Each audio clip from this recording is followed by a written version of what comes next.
હું એમ કહું કે તમને જે ખુરશી મળી છે એ ખુરશીમાં ક્યાંક ઊંચું નીચું છે, તમે ચલાવી લો કે ના ચલાવો?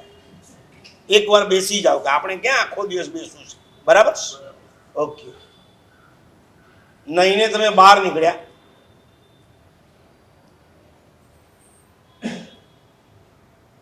તમારા ઘરની અંદરના ફર્નિચરમાં થોડું આઘું પાછું થઈ ગયું છે, તમે કહી દો કે ભાઈ આ બરાબર નથી, જરા સરખું ગોઠવીને મૂકો, કેમ કે તમારી ચક્ષુર ઇન્દ્રિયને આ ગમતું નથી. કોઈના કર્કશ શબ્દ સંભળાયા સવારમાં, ઉઠો છો કે નથી ઉઠતા, કે પાણી નાખું કે હું કરું, આવું બધું સાંભળવા મળે તમને. ત્યાં હવારમાં હું ઝઘડો કરવાનો, શાંતિથી ઉઠીને તમે. હું એ કહેવા માંગુ છું, તમે દુર્ગંધને સહન કરી લ્યો છો, તમે એકવાર ચક્ષુર ઇન્દ્રિયને નહીં ગમતું રૂપ આવે ને એને સહન કરી લ્યો છો, કર્કશ શબ્દને પણ સહન કરી લ્યો છો, સ્પર્શેન્દ્રિયમાં બરાબર ના હોય તો એ સહન કરી લ્યો છો. એક જગ્યાએ તમે માર ખાઈ જાઓ છો. કઈ જગ્યા બોલો? સીધું બોલો ને, ડાઇનિંગ ટેબલ. અહીંયા મારા સાહેબ જરાય ગરબડ ના ચાલે. અહીંયા તો અમારો જે ટેસ્ટ જોઈએ, ટેસ્ટ મુજબની જ વસ્તુ જોઈએ. જરાક આઘું પાછું થાય અને પિત્તો જાય. સાચી વાત. છઠ કરવો સહેલો કે બેસનામાં ક્ષમતા રાખવી સહેલી? ફરિયાદ ફરિયાદ ફરિયાદ. સાહેબ ગરમી થાય છે, સાહેબ પાછળથી ગરમ પાણીની લૂ આવે છે, સાહેબ વેઇટર જરા ઓછા પડે છે, સાહેબ ફલાણી ચીજ અમારા સુધી પહોંચતી જ નથી. નો ડાઉટ કરો, પરંતુ કદાચ એમાં ફેરફાર ના થયો કે કદાચ સુધારો ઓછો વધતો થયો, બસ બસ બસ ચડી બેઠા આપણે સંઘ ઉપર, કોઈ ઠેકાણા નથી, રૂપિયા લઈ લે છે, વ્યવસ્થા કાંઈ કરતા નથી. આવા ફાયરિંગ જો ચાલુ કરી દેતા હોઈએ ને, સંઘ તો નંબર 2 માં છે, તમારી રસનેન્દ્રની આસક્તિ નંબર 1 માં છે. હું ઉપવાસ કરી શકું ને એક વસ્તુ છોડી ના શકું?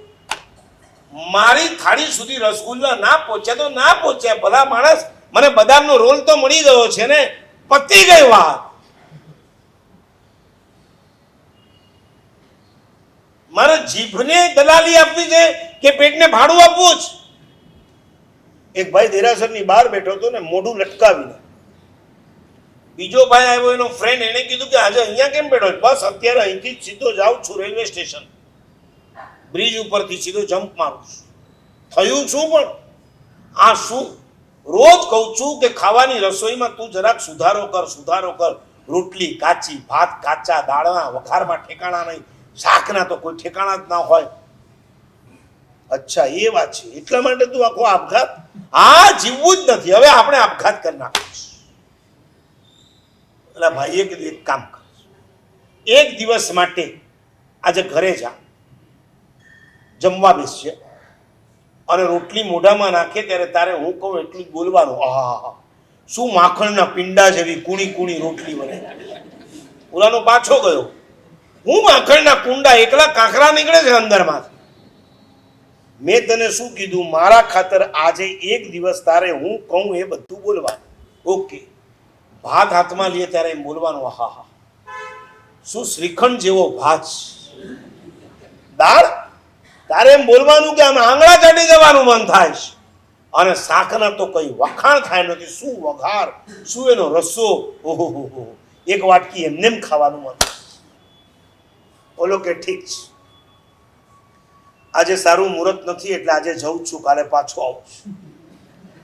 બોલો ઘરે પહોંચ્યો, ઘરવાળી બહાર બેઠી ઇસ્ત્રી કરતી હતી કપડાના. પોતાના મિસ્ટર આવેલા જોઈને એને કીધું કે જુઓ, સાંભળો, અંદર રસોઈ તૈયાર છે, ભૂખ હોય તો ખાઈ લેજો.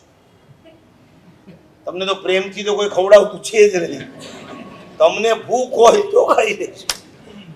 ઓલો ગયો, થાળી ઢાંકેલી હતી, થાળી ખોલી અને રોટલી, શાક, દાળ, ભાત, અધૂરામાં જે શીરો હતો, એને થયું સારું દોસ્તે કીધી વાત સાચી છે.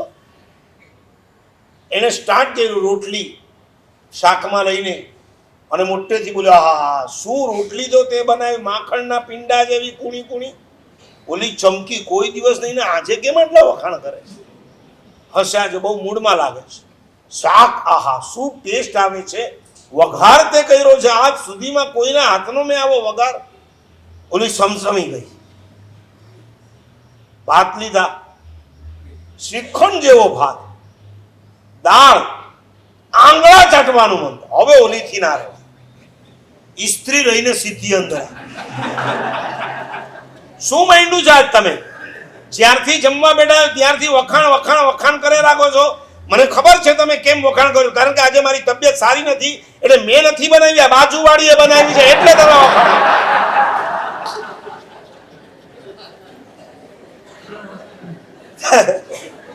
તમારા પુણ્ય પણ પરવારી ગયા. મન એક વખત વખાણ કરવા ગયો તોય ભાંડો ફૂટી ગયો. કઈ ઇન્દ્રિય ઉપર બોલો વશ કરશું?